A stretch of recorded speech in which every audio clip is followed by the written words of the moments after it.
Et le témoin du jour, ce sont les SAM. Les SAM, on en parle désormais depuis plusieurs semaines. La fonderie SAM, les employés qui sont lâchés et qui ont le sentiment d'être complètement abandonnés. Sébastien Lallier, bonjour. Vous êtes Bonjour. délégué syndical CGT de la Société aveyronnaise de métallurgie qu'on appelle SAM. C'est à Viviers, dans l'Aveyron.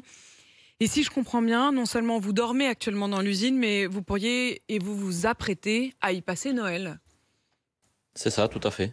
C'est quelque chose qui a été décidé à l'unanimité avec l'ensemble des salariés.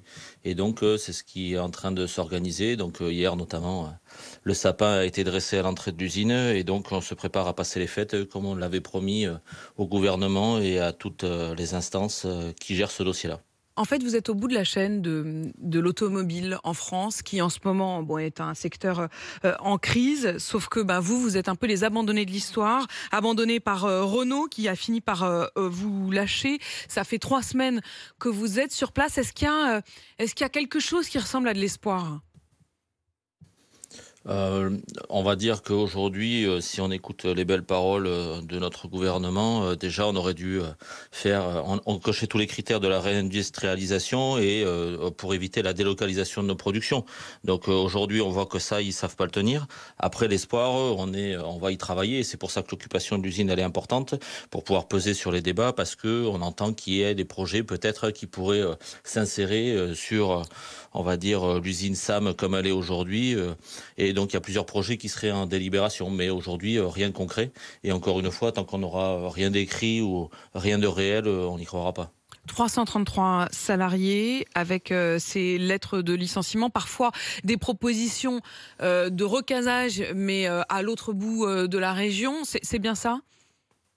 Oui, oui, tout à fait. C'est-à-dire qu'il y a plusieurs types de reclassements. Donc, quand on regarde les mandataires, ce qu'ils nous envoient, c'est des potentiellement à Toulouse, à Dijon, dans le sud de la France. Des fois, c'est des CDD de 2 mois. Donc, je vous laisse imaginer quelqu'un qui a travaillé 20 ans, 30 ans dans cette boîte, de se voir proposer, on va dire, des CDD de 2 mois à Toulouse. Et c'est très, très intéressant.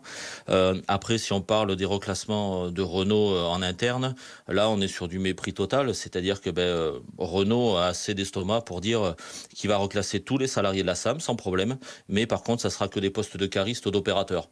Donc, je vous laisse imaginer la standardiste, la comptable ou quelqu'un qui travaille au bureau d'études ou qui a un certain niveau d'études, se voir proposer cariste ou opérateur, c'est une belle perspective chez Renault.